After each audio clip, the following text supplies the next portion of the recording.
right, guys, welcome back for day 2 of Hell Week. I appreciate you stopping by again. So today we have equally as much going on. Totally different stuff though, which is cool for you guys. Now it's starting to rain. I'm gonna go inside.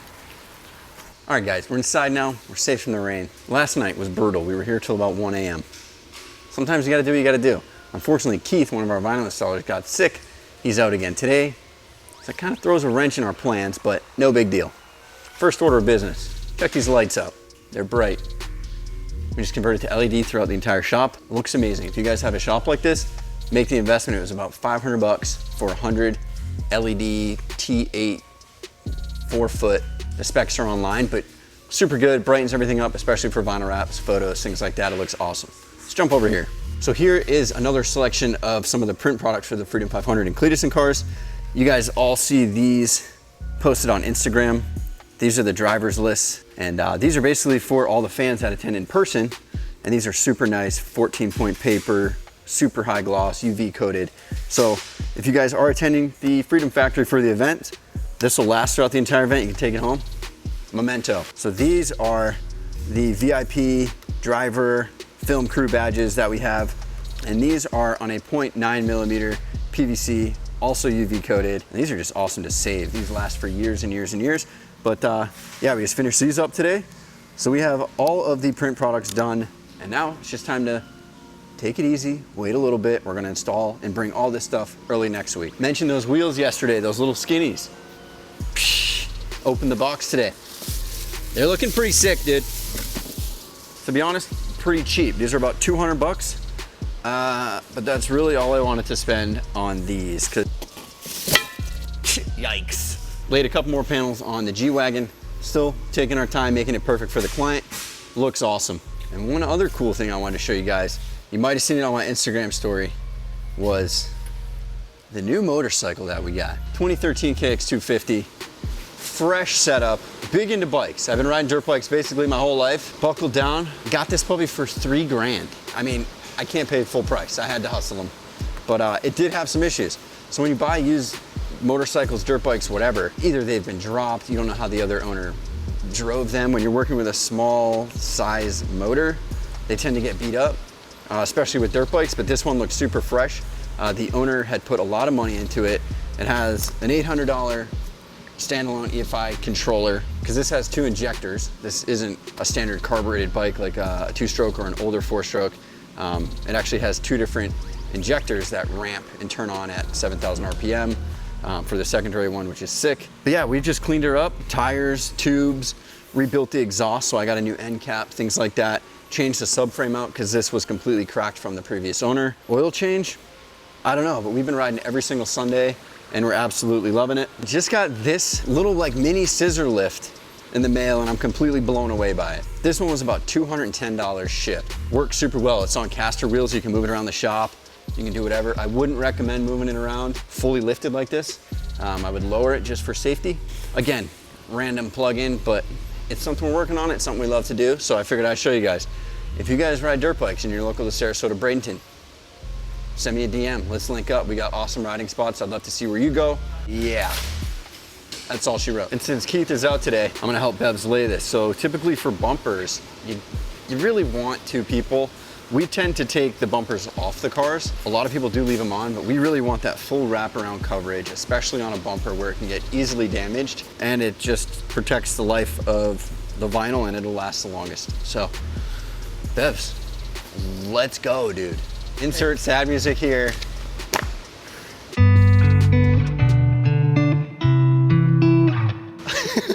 So basically what I'm gonna do now is peel just enough of this backing paper off.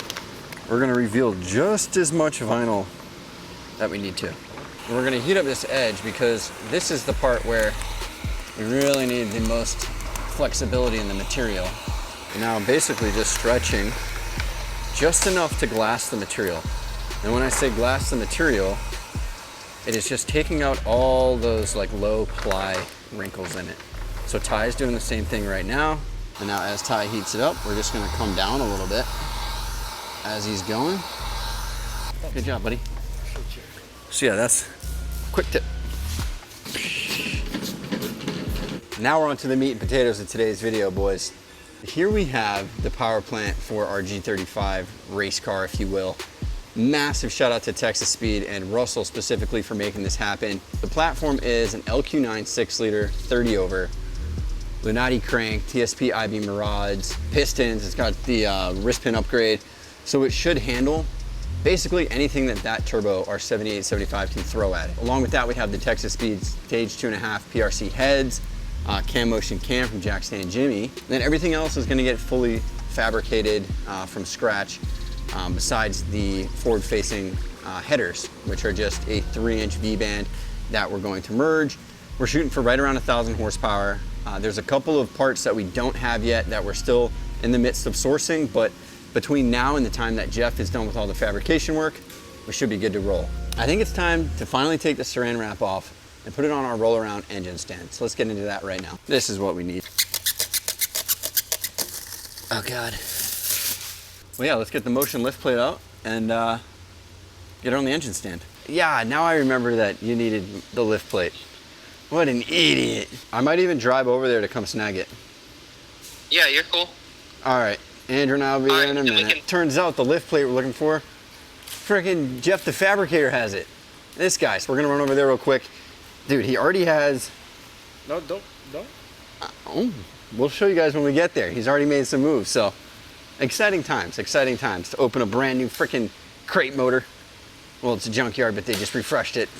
I can't lie to the people here. Let's run to Jeff's, let's grab the lift plate, we'll come back here, we'll set the engine up. Oh my God, dude. The hood clearance is a little bit out of spec.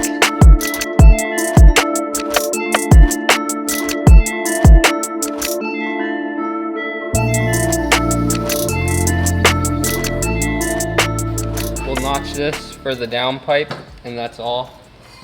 On our lateral supports, front to back, we'll go from this engine mount back, because your alternator will be up front.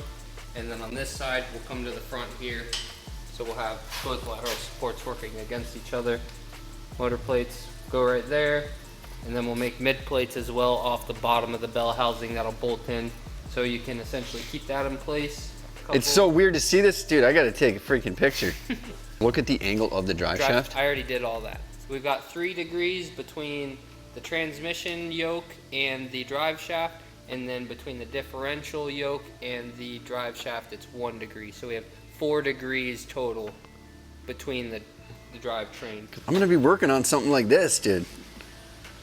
This is nuts. Hold on, someone just keeps calling me back to back. It was an alarm, never mind. Dude, I'm jacked up. This is day 1, it already feels like, will it start? Huh? Yeah, go. Well, yeah, let's get to this bumper and let's get the hell out of here. Bro, you fucking killed it. Killed it! Best in the business. Dude, what the frick is happening right now? Alrighty, that about does it. Jeff's got gymnastics. We're gonna head out of here, leave Jeff alone, get back to the shop, get the lift plate on our motor, get on the engine stand.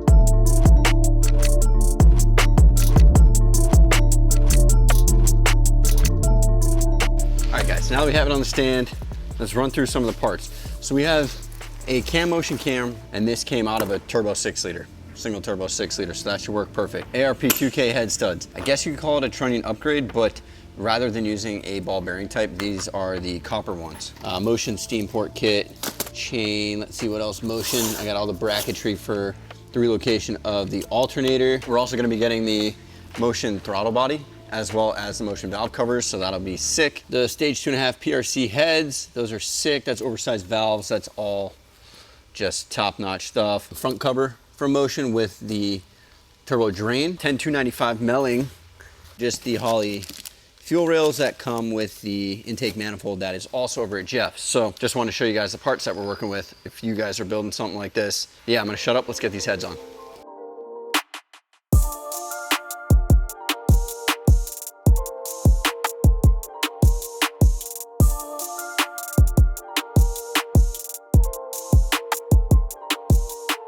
All right guys, so I think we're gonna end this one off here. Tons of success today. We saw Jeff, the updates that he got. We built this out dry. There's no gaskets or anything. Everything's hand tight, not a big deal. just protecting it. So the next couple days, we're gonna jump more into this, but tomorrow we're gonna talk a little bit about some sick merch ideas we have. Maybe go over to our buddy's shop, see his operation, and then show you a quick glimpse of some of the sick vehicles we have coming in that are getting full like drift livery, stuff like that. And there's also a couple things behind Andrew right now that are leaving, so we'll show you those too. But yeah, daily vlogs till Cletus and Cars. Let's get it.